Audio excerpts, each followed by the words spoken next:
안녕하십니까. 인도태평양 전략연구원에서 방영 중인 공작관TV 그레이트 게임의 최승용입니다. 그 전에 지금까지 저희가 진행하는 역사전쟁에 후원을 해주신 수많은 국민 여러분들께 충심의 마음속 깊은 곳에서 감사의 말씀을 전해 올립니다. 이승만 대통령께서 청년 시절부터 4.19로 퇴진하시기까지의 이승만 대통령의 업적을 담은 이승만의 기독교 입국론과 자유 대한민국의 건국을 시리즈로 영상으로 만들어서 이제 국민에 대한 역사 교육 작업을 드디어 착수하였습니다. 1시간 30분짜리 동영상이 총 16편 제작될 예정인데 이승만 대통령의 관점에서 바라보는 조선 말기의 생활상, 한성 감옥에서의 활동사항들, 또 미국 선교사들과의 교제, 미국의 특사로 파견되었던 그 경험과 내용들, 또 미국에서 독립운동을 했던 내용, 해방 종국에서 좌익들과의 벌여왔던 혈투, 대구의 10월 폭동, 제주 4.3 공산 폭동, 여수 순천 반란 사건, 재헌국회에서 헌법을 만드는 내용, 대한민국 건국 과정과 유엔에서의 승인 과정, 6.25 전쟁, 그리고 4.19로 하야하실 때까지의 내용이 전부 담기게 될 것입니다. 선생님이 PPT를 넘기면서 학생들에게 설명하는 방식으로서 이야기를 전개하게 될 것이며 초등학생과 중학생 수준에 맞추어서 전 국민 누구든지 보아서 충분히 쉽게 이해할 수 있도록 제작을 진행하고자 합니다. 대한민국의 국민들께서 대한민국의 근현대사를 잘 모르거나 혹은 전혀 모르고 있기 때문에 아주 쉽게 풀어서 설명을 하고 부모님들께서도 집에서 자녀들과 함께 대한민국의 역사를 공부하실 수 있게끔 배려를 하였습니다. 해외교포 3세, 4세도 유튜브를 통해서 대한민국의 역사 공부를 하고 한국어가 능통한 외국인들 역시 대한민국의 역사를 공부할 수 있도록 배려를 하였습니다. 이렇게 되면 방산 한류에 이어서 역사 한류가 전 세계적으로 수출이 될 것입니다. 그리고 1974년 김일성의 비밀교시에 따라 공산주의 교육기관으로 전락해버린 전국의 약 6만여 개의 교회들에서 이승만의 기독교 입국론과 자유 대한민국의 건국 과정을 공부하게 된다면 인구의 대략 3분의 1인 기독교인들과 목사들이 깨어나게 될 것입니다. 또 영상이 나오게 되면 추가적으로 저희들이 공작 사업을 진행할 것입니다. 저희가 이런 비밀 공작에 준하는 일들을 공개적으로 동영상과 인터넷상에서 하는 것은 해야 될 기구가, 해야 될 부서가 있는데도 불구하고 그들이 이와 같은 역사 바로 세우기 작업을 하지 않기 때문에 기울어진 여론을 뒤집기 위해서라도 역사전쟁 비밀 공작에 동참해 주신 모든 국민 여러분들께 다시 한번 깊이 감사의 말씀을 전해 올립니다. 제주 4.3 사건의 진실을 담은 영화 탐나의 범을 제작한 대한역사문화원에서 같이 협력하기로 하였습니다. 약 2달 후부터 저희들 인도태평양 전략연구원 홈페이지에 또 유튜브를 통해서 올려놓을 테니까 국민 여러분들 누구든지 다운로드 받으셔서 여러분들의 유튜브에 올려놓고 두고두고 보시면서 역사 공부를 하시고 또 널리 전파해 주시면 좋겠습니다. 모든 것을 무료로 합니다.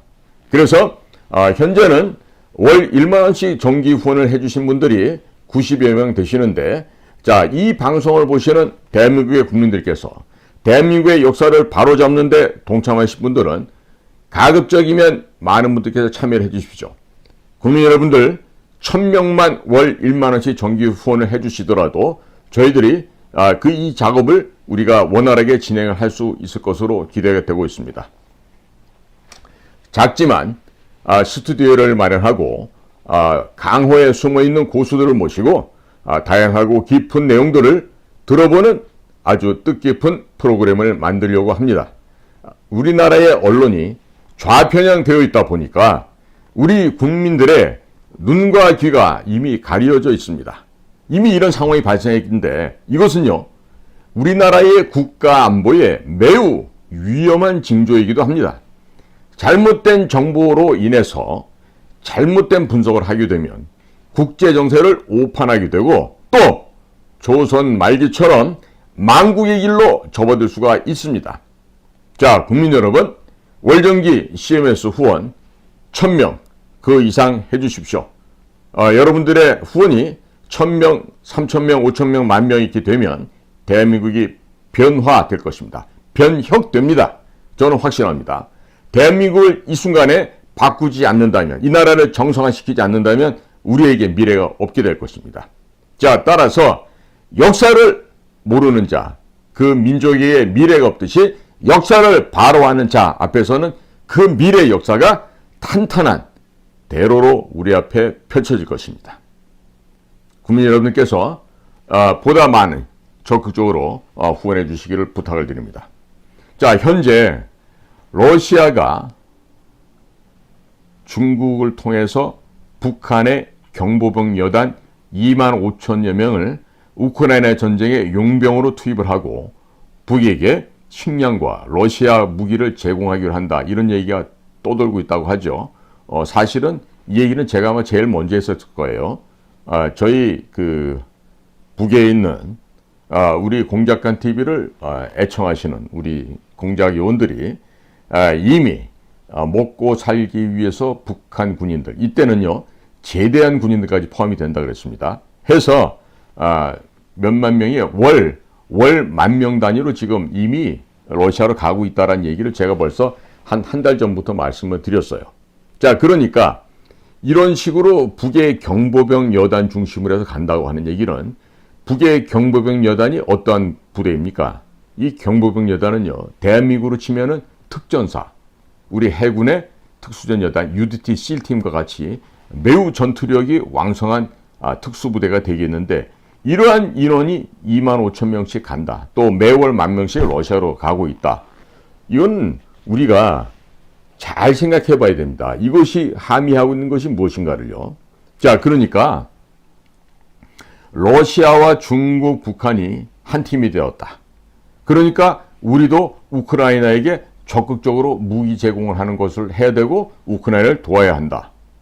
6.25 전쟁 당시에 미국과 유럽이 우리를 도와주었으니 우크라이나가 6.25 때 우리의 처지와 매우 흡사하고 당시 이승만 대통령이 현재 젤렌스키와 똑같은 입장이 아니겠는가. 따라서 침략을 당한 약소국끼리 도와야 한다. 이런 논리가 지금 퍼지고 있다고 하는데요. 이 정말 국제 정세를 몰라도 너무 모르는 어린아이들과 같은 생각입니다. 입에서 정말 젖비린내가 술술 나는 이런 이야기인데 어떻게 이승만 대통령하고 젤렌스키를 동일하게 비교를 할 수 있습니까? 이승만 대통령은 구국의 영웅이고 역사에 걸출한 매우 뛰어나신 분이었지만 젤렌스키는요, 이게 무슨 연예인 출신 대통령인데다가 이 부정과 부패로 얼룩져 있는 자예요. 그러면 젤렌스키 이전의 대통령들은 어땠을까요?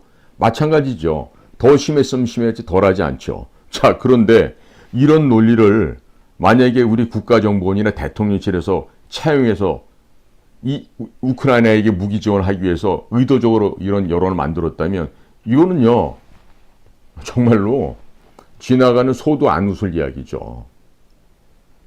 정말 이와 같은 저열한 수준의 국가 공직에 계신 분들이 없기를 바랍니다. 지금 만약에 외교부나 국가정보원 대통령실 혹은 국가안보실이나 국방부 이런 곳에서 이렇게 좀 국제정세를 제대로 파악을 못하고 만약 이런 것을 대통령에게 이렇게 보고를 한다 그러면요, 이런 자들은 밥을 먹어서는 안 돼요. 굶겨 죽이든지 그 자리에서 쫓아내든지 해야 됩니다. 자, 만일에 대한민국이 북한으로 밀고 올라갈 때 가장 위협이 되는 게 무엇이라고도 생각하십니까? 바로 북이 갖고 있는 무슨 방사포니 미사일이 있는 것보다도요, AN2라고 하는 그 나무로 된 비행기가 있는데 그런 비행기를 타고 후방으로 침투하는 북의 경보병 여단의 병력이 될 것입니다. 자, 이들은 후방에 들어와서 충분히 일당백하면서, 즉 혼자서 100명의 사람을 상대를 하면서 후방을 교란시키고 우리 일반 시민과 국민들을 살해해 나갈 것입니다. 자, 그러면 이렇게 위험한 경보병 여단이 러시아에 가서 전투하기 위해서 빠져나간다. 희소식이라고 할 수 있지 않겠습니까? 그리고 우리가 나중에 대한민국이 중심이 돼서 북한 지역을 점령을 해서 통일이 된다 하더라도 남아있게 되는 경보병 여단 병력들은 실상 살인 병기들이기 때문에, 자, 북한 내부에 그대로 남아있게 되면 치안 유지에는 크나큰 방해 요인이 됩니다.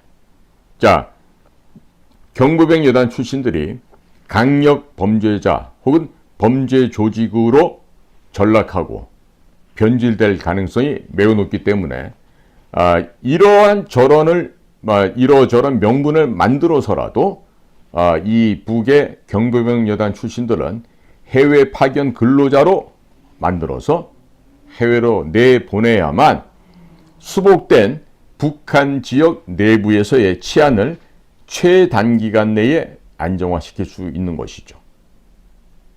여러분이 거꾸로 생각해 보십시오.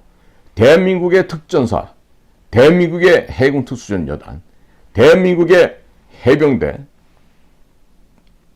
이와 같이 특수부대원들이 할 일이 없고 먹고 살 일 없을 때는 얼마든지 태도가 돌변할 수 있죠.